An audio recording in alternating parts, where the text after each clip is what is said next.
जयकारा बोल मेरे श्री गुरु महाराज की जय। सभी सतगुरु प्रेमियों से प्रेम भरी जय सच्चिदानंद। प्रेमी के विचार हैं,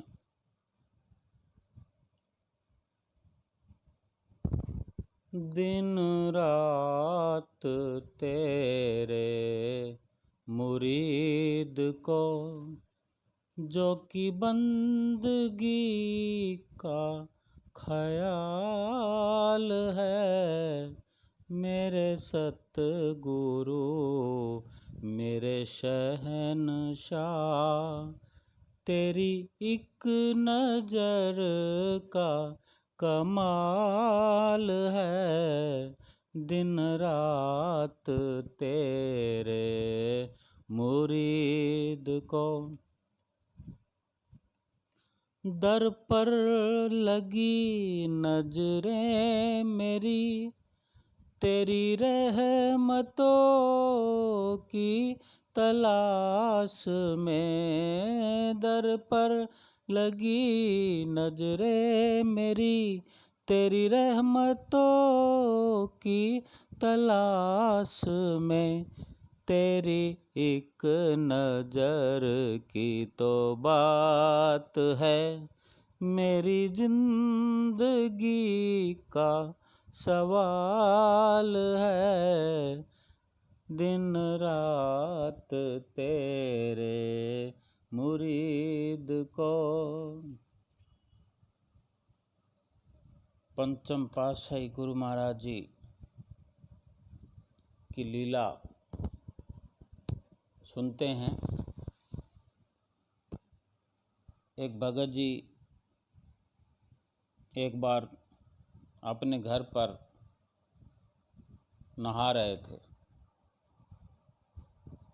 वॉशरूम में नहाने के लिए गए।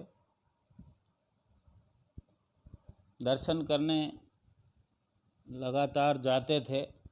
पंचम पातशाही गुरु महाराज जी के दर्शन बार बार करते रहते थे। तो बता रहे हैं कि सरोवर में नहाने का तो मौका मिलता ही है सभी गुरुमुख प्रेमियों को, लेकिन वो अपने बताते हैं कि मुझे सरोवर की सफाई का जो हल्ला होता था उसमें भी मुझे मौका मिलता था। तो जब हल्ला होता है तो सभी सुबह श्री आरती में ही अनाउंसमेंट हो जाती है कि आज सरोवर का हल्ला है, सरोवर का सब। उसमें क्या करते हैं कि सरोवर के अंदर जितना भी पानी होता है, आप सब लोग जानते कितना बड़ा सरोवर है, प्रयागधाम का हो या श्री आनंदपुर का। चलो प्रयागधाम की बात ही करें तो छोटा है वो सरोवर। वो भगत जी प्रयागधाम की बात बता रहे थे कि वो दर्शन करने जैसे जाते थे तो वहाँ पर जैसे सुबह अनाउंस हो गया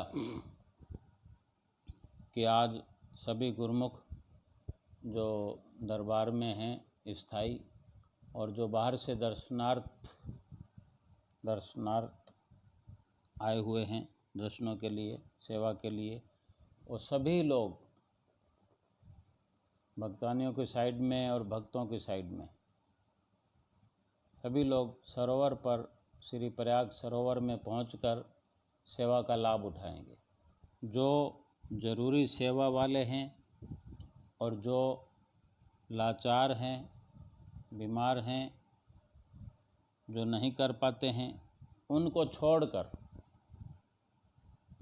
कितना सुंदर श्री गुरु महाराज जी का नियम बना हुआ है सेवा करवाने का। तो फिर सभी गुरुमुख चले जाते हैं। सारा दिन हल्ला होता है, सभी प्रेमी और वो खुरपियाँ खुरपे वो सब लेकर लग जाते हैं।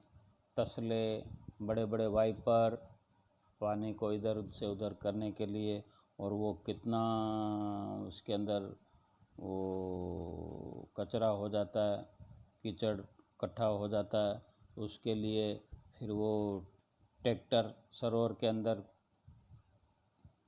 कितने खड़े होते हैं, वो भर भर कर ले जाने वाले ही। कोई प्रेमी परवाह नहीं करते, सेवा करने में आनंद आता है।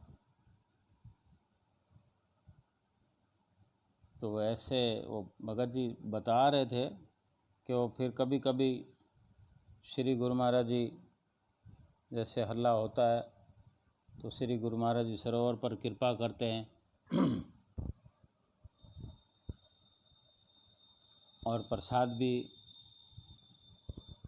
मिलता है और सब लोग भागने लगते हैं दर्शनों के लिए। तो श्री गुरु महाराज जी इशारा करते, सेवा करते रहो। महात्मा लोग भी कहते हैं सेवा करते रहो, दूर से दर्शन करते रहो, सेवा मत छोड़ो। सेवा तो किस्मत से मिलती है, हर किसी को नसीबों से ही हर चीज़ मिलती है, और सेवा से बड़ी तो कोई दौलत है ही नहीं दुनिया में।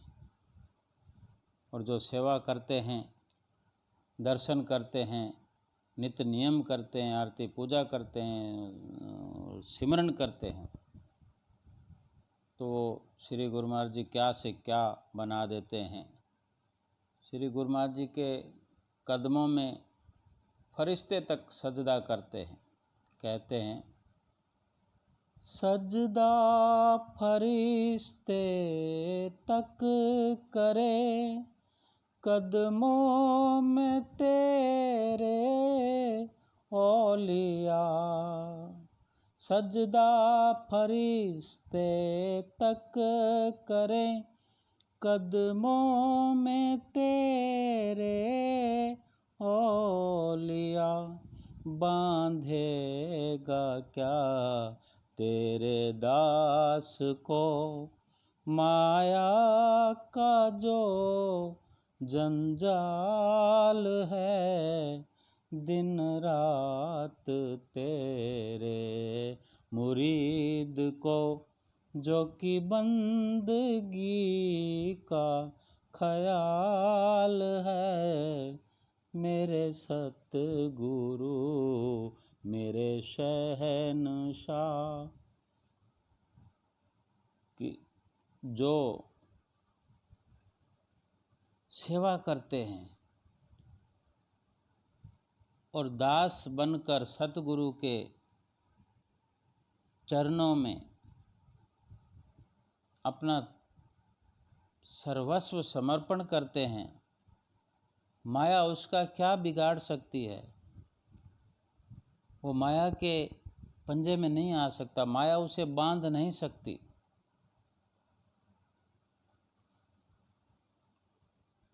तो वहाँ पर प्रसाद मिलता था, भगत जी बताते हैं। प्रसाद लेकर फिर लग जाते थे। सुबह जल्दी चले जाते हैं तो वहाँ पर जो लंगर में नाश्ता मिलता था, वो नाश्ता लंगर पर सरोवर पर वहाँ पर सबको एक साथ बिठाकर जैसे लंगर में खिलाया जाता था वैसे वहाँ खिलाया जाता। फिर दोपहर को भी अगर कोई लंगर में खाने ना जाए तो वहीं पर उनको लंगर करवाया जाता था। सेवा करने में कितने लाभ हैं, वो भगत जी अपने आनंद की, अपनी मस्ती की बातें बताते हैं। तो वो बता रहे थे कि दर्शन करने आते जाते रहते थे। तो एक बार की वो बताते हैं कि वो अपने घर पर थे अपने घर पर थे तो वॉशरूम में नहाने लगे। तो वो हमेशा कैसे भी नहाए, पानी की बाल्टी भरकर, लेकिन उस दिन वो बताते हैं कि मैं नल के नीचे बैठ गया। नल के नीचे बैठकर आंखें बंद करके वो जैसे नाम का उच्चारण करते हैं,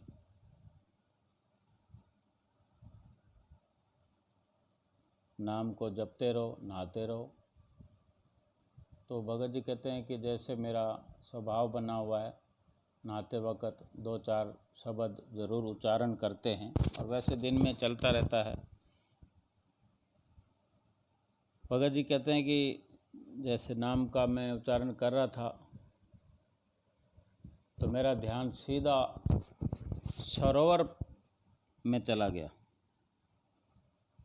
मेरी सुरती जो वहाँ लगी तो वहाँ पर वो नज़ारा मेरी आँखों के सामने घूमने लगा। जैसे वो प्रेमी भजन गाते ना, आँखों में घूमता है दरबार का नजारा, आँखों में घूमता है। क्यों ना घूमेगा?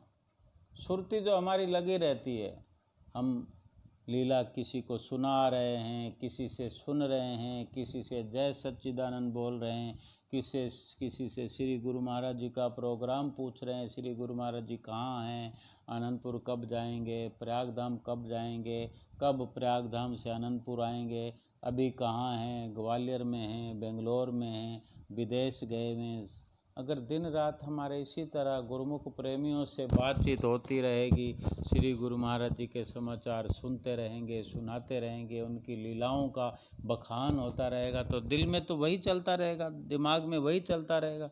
तो भगत जी कहते हैं वो सारा मेरे नक्शा मस्तिष्क में, आँखों में घूमता रहा।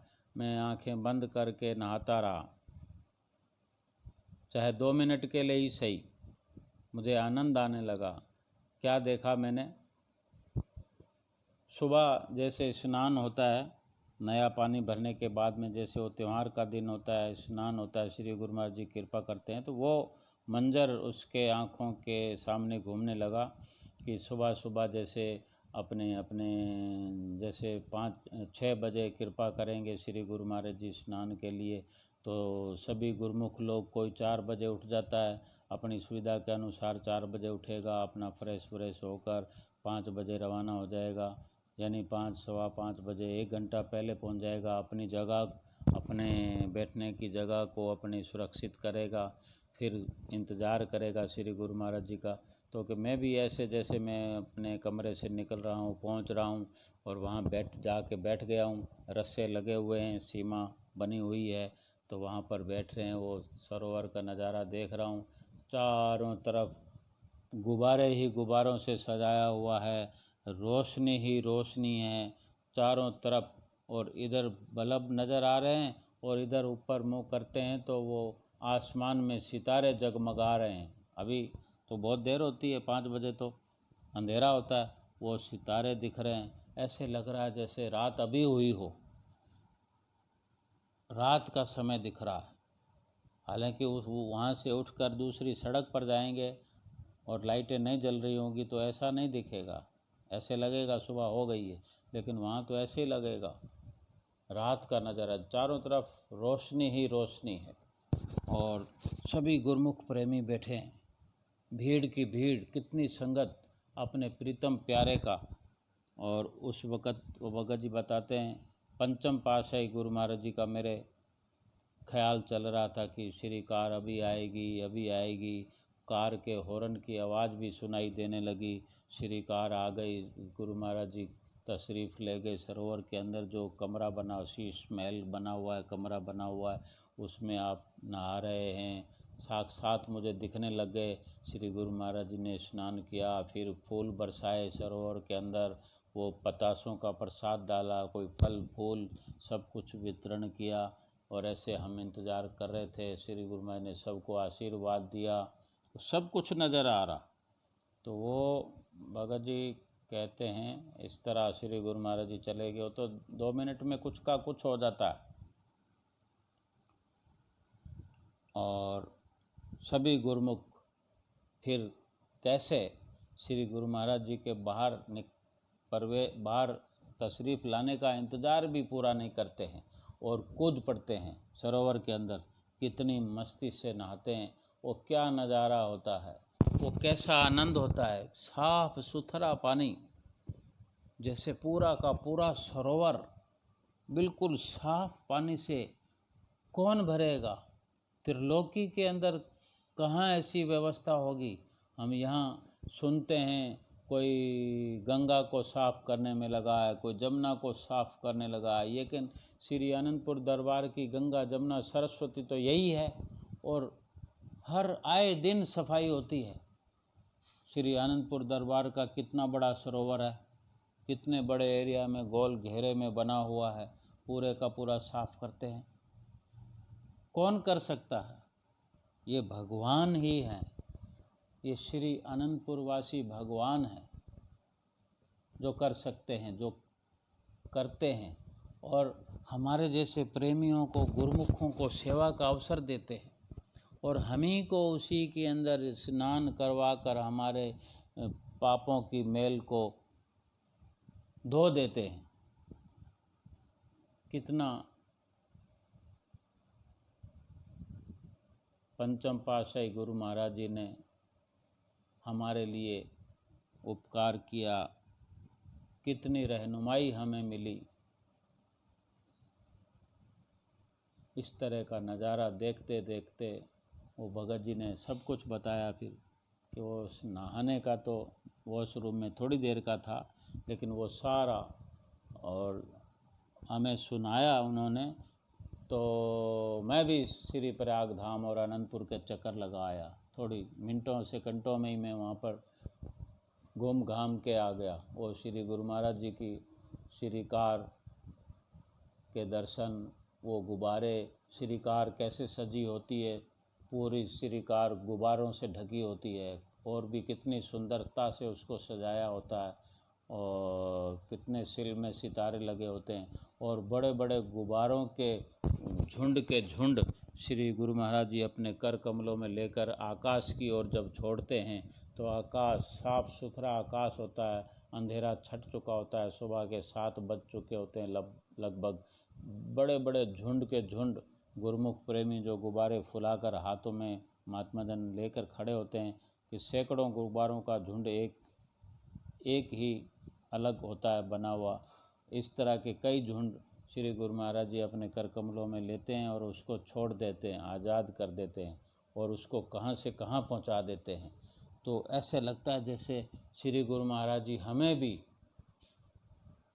ज़मीन से लेकर आसमान की ऊंचाइयों तक पहुंचाने के लिए धराधाम पर अवतरित हुए हैं। अगर ज़रूरत है तो नित्य नियम की है, नित्य नियम हम करते रहें, बंदगी का ख्याल बना रहे। दिन रात तेरे मुरीद को यानी तेरे सेवक को बंदगी का एक ख्याल है, बस एक नज़र सतगुरु की हो जाए सेवक पर, यही सेवक मांग करता है। भक्ति मिलती रहे, धरती पर कोई अगर भगवान है तो यही है। मुझे जामे उल्फत दो पिला, चढ़ जाए भक्ति का नशा, मेरे शहंशाह मेरे ना खुदा, तू तो दाता दीन दयाल है, दिन रात तेरे मुरीद को।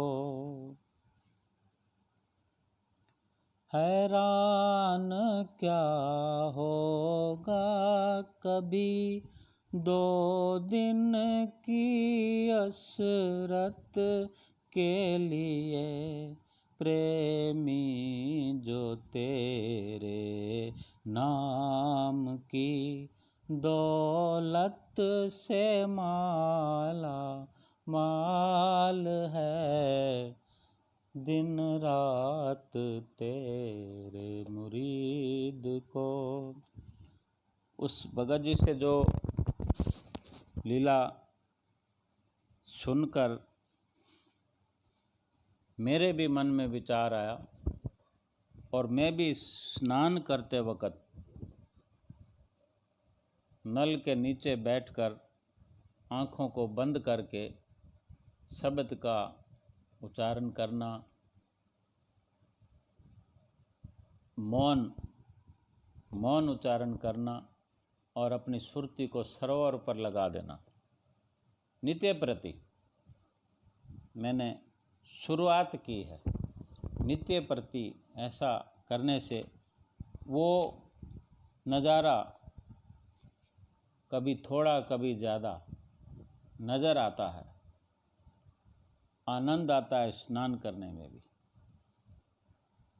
गुरुमुख प्रेमियों, हमारे पास कुछ भी नहीं है, केवल ख्यालों के अलावा, विचारों के अलावा, सोच के अलावा कुछ भी नहीं है। जो कुछ भी है वो हमारे अधिकार क्षेत्र से बाहर है।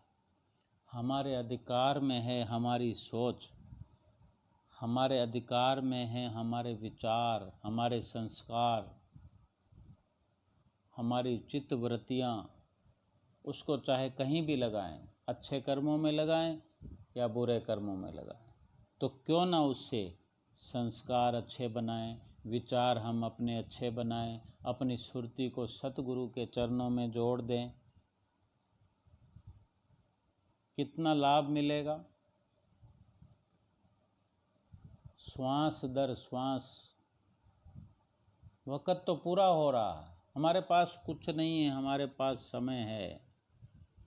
हमारे बहन भाई बहुतों से कहते सुनते देखा है कि समय नहीं मिलता। अगर किसी से पूछ लिया जाए, भगत जी, बहन जी, सत्संग सुन पाते हो? जो नित्य प्रति आपको भेजा जाता है या आपको पहुंचता है, जो आप सुन पाते हो? कि हाँ, पर कभी कभी सुन पाते हैं। क्या परेशानी है? समय को कहीं ना कहीं तो लगा रहे हैं, तो सत्संग में क्यों नहीं लगा पाते? अगर हमें रोज नित्य प्रति इशारा मिलता है कि यही अवसर है, क्यों नहीं समझ पा रहे हैं? फिर कौन सा वक्त आएगा समझने के लिए? हमने कितना समय व्यतीत कर दिया है, कितना नुकसान कर दिया है अगर बिना भजन के समय निकल गया है तो। लेकिन जो समय हमारे पास पड़ा हुआ है वो निकले हुए समय से कहीं ज़्यादा लाभ करवा सकता है। लेखे में सोई घड़ी, बाकी दिन बर्बाद। अब उन घड़ियों को लगा सकते हैं, पहले से बढ़ चढ़ कर लगा सकते हैं। श्वासा खाली जात है, तीन लोक का मोल। कबीर साहब जी सबके लिए फरमाते हैं, कहता हूँ कह जात हूँ, कहा बजाऊँ ढोल, श्वासा खाली जात है, तीन लोक का मोल। कितना धन कमा लिया हमने दुनिया में आकर, कितने मकान बना लिए। बड़े बड़े कोई राजा महाराजा होंगे तो कितने बना लेंगे? 2, 4, 5, 10, 20, 50, 100, 200, 500 बंगले बना लेंगे और 2, 4, 5, 10, 20 कुंटल सोना जोड़ लेंगे, हीरे जवाहरातों से कोई कमरा भर लेंगे। फिर क्या कीमत है उसकी? कबीर साहब जी क्या कह रहे हैं? श्वासा खाली जात है, तीन लोक का मोल। ये तीनों लोकों में जितनी संपदा है वो एकत्र हो जाती है एक ही श्वास में। कब? जब ये श्वास लेखे में लग जाए, सुमरन में लग जाए, बिल्कुल संसार से निर्लिप्त होकर सुरती जब एकाग्रता की ओर बढ़ते हुए नाम के अंदर लगती है, वो श्वास इतना बहुमूल्य होता है। हम क्या दुनिया में कमा सकते हैं? अव्वल तो वो साथ नहीं जाता, साथ जाए भी अगर तो कितनी मुश्किल से हम कमाते हैं। लेकिन ये तो बहुत आसान तरीका है। सुरती नहीं लगती तो हम अभ्यास नहीं करते, इसलिए नहीं लगती। अभ्यास करेंगे तो सुरती भी लगेगी। करत करत अभ्यास के जड़मत होत सुजान, रसरी आवत जात ते सिल पर पड़त नसान। अभ्यास करते करते तो शिला पर भी निशान पड़ जाता है, रस्सी से पत्थर की शिला पर निशान पड़ जाता है। हम तो इंसान हैं, सर्वशक्तिमान हैं, प्रयास करेंगे तो लाभ अवश्य होगा। बोलो जयकारा, बोल मेरे श्री गुरु महाराज की जय।